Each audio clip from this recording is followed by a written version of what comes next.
Game Informer's feature this month has been all about the upcoming Spider-Man game. Let's dig into the details.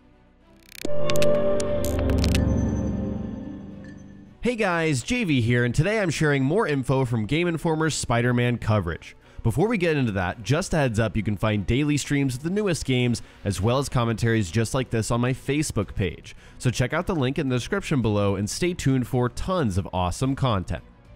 I was planning on this being a two-part series, but there's so many articles that I can spread them across 3 videos. In this one, we're looking at combat, the little touches added to make this world feel alive, everything we know about Peter Parker and Mary Jane Watson, and what went into designing the look and feel of Spider-Man in this game. So let's get started. Beginning with combat, this info comes from a feature video with Brian Intihar, the game's creative director at Insomniac.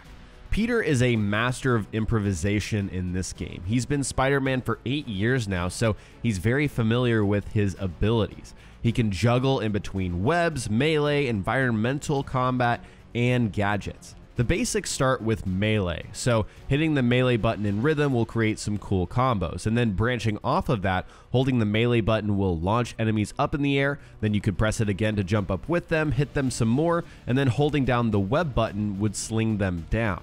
Holding the web button to grab enemies and throw them into the environment is also something you can do. The idea with this game wasn't to make Spider-Man just a brawler, it wasn't about mashing button combos. Insomniac wanted him to feel acrobatic with fluidity in his movement. The goal was to put the player in control of the improvisation and creativity. For example, you can punch enemies into the air, web them up, then slam them down, sticking them to the ground. Another example, if you're fighting near a scaffolding, you could web your enemies down and then pull the scaffolding down onto them. While there will be tons of fast-paced moments in the game, we'll also have opportunities to slow down and plan our attacks. Spider-Man can actually be stealthy and take out enemies one by one without alerting the rest, which sounds very, Rocksteady Batman Arkham in style.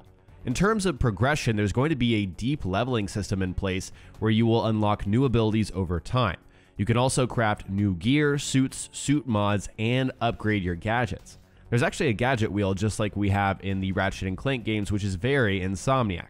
Gadgets include the tripwire, which can be used as a trap and also to stick enemies together in combat. The web bomb is great for crowd control, and it'll web everyone caught in the blast.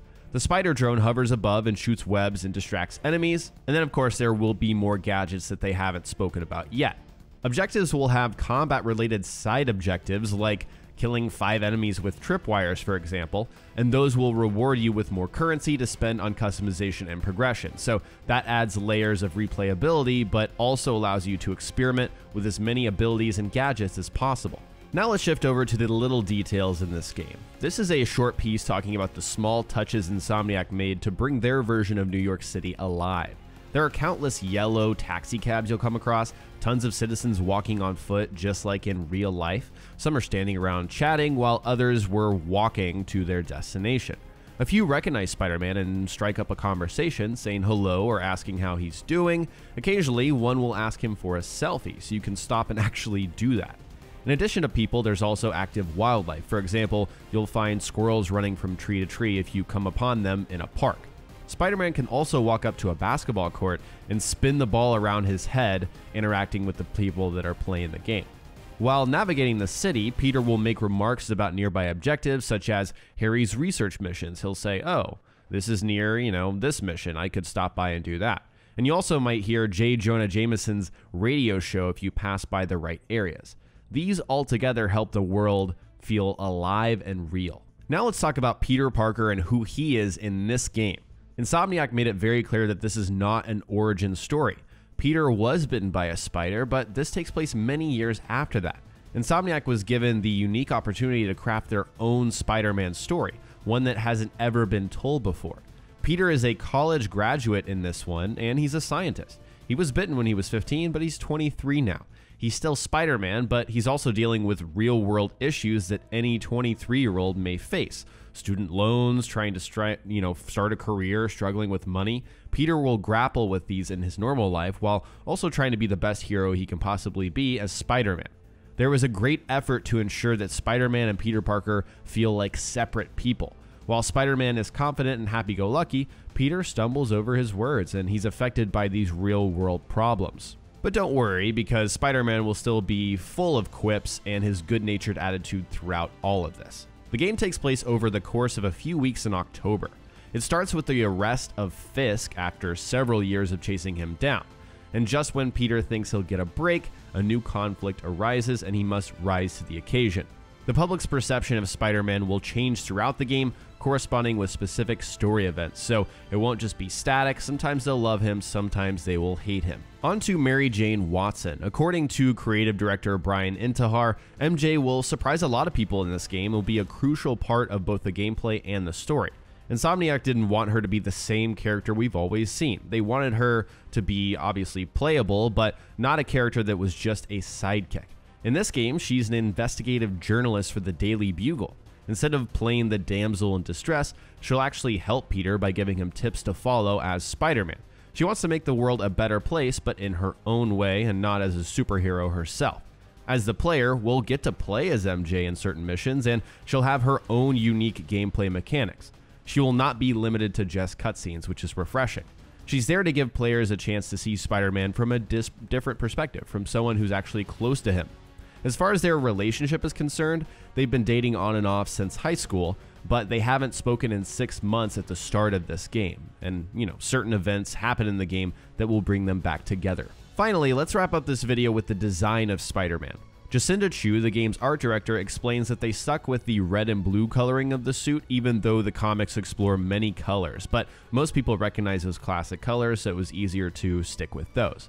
They also explored the web patterning of the suit, which covers all of the red portions of his suit. In the past, it kind of stopped, it didn't make sense, but they wanted to make sure everything flowed perfectly. Then they wanted to ensure that Spider-Man's suit was modern and functional and made sense for a 23-year-old.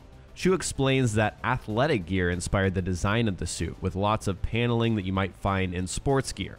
Spider-Man also wears athletic shoes that are integrated into his suit instead of the classic red boots. The blue areas of his suit provide the most flexibility, while the red areas provide extra padding for armor. And then you see the iconic white on his chest, gauntlets, and feet are there for extra reinforcement for fighting and for blocking. Spider-Man's animation uses a mix of mocap and manual rigging to achieve fluid movement in every facet of the game. They talked about how in previous games like Resistance, for example, a lot of their characters had armor on, so they didn't need to do as much manual rigging or mocap. But this time around, Spider-Man is in a skin-tight suit, so they had to model a lot of his muscles to achieve extremely fluid movement. Very soon we'll look at the final group of features on the game, but this one was super interesting for me. I'm so excited to get to know a more mature and experienced Spider-Man. Insomniac is completely right. We've seen Peter Parker's origin story a billion times. There have been 3 origin story movies in my lifetime alone, which is insane to think about. And I'm so glad that they've reimagined Mary Jane. The Kirsten Dunst MJ seems completely boring by comparison. I'm ready to hop in the shoes of a self-sufficient 23-year-old investigative journalist MJ who helps Peter along in his, mission to be the best hero he can be as Spider-Man. Alright guys, that's it for today's video. In the comment section below, tell me which topic excited you the most in this video. Share your thoughts in the comment section below. If you enjoyed the video, remember to hit that like button and subscribe for more commentaries just like this. Thanks so much for watching, and I'll talk to you next time.